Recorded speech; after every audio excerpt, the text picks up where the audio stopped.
everyone, and welcome back to Chill English Flow, the channel where we make learning English natural and easy.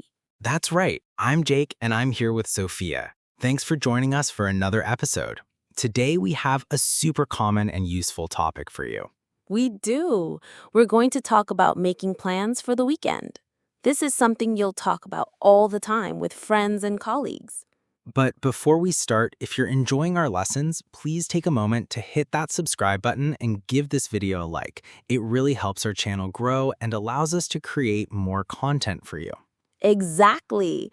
Your support means everything. Now, let's get into it. So, Jake, the weekend is almost here. Are you going to do anything exciting? I am. I'm going to see a concert on Saturday night with some friends. I bought the tickets a month ago, and I'm really looking forward to it. Oh, that sounds amazing. Who are you going to see? A band called The Wanderers. They play indie rock. It's going to be a lot of fun.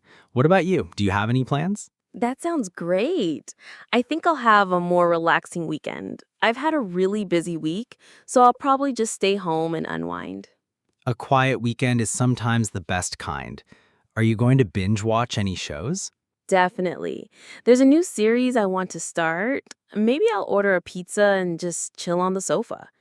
On Sunday, I might go for a walk if the weather is nice. You might have noticed that Sophia and I used going to and will to talk about the future. This is a great time to quickly explain the difference. Right. We use going to for definite plans we've already made. Jake said, I'm going to see a concert because he already has the tickets. And we often use will for decisions we make in the moment or for possibilities. Sophia said, I think I'll have a relaxing weekend because it's not a fixed plan, it's what she feels like doing. Exactly. And I also used might for something that is possible but not certain. I might go for a walk. And that's our look at how to talk about weekend plans. We hope you found it helpful. Let us know your plans for the upcoming weekend in the comments below. Try to use going to or will. We'd love to read them.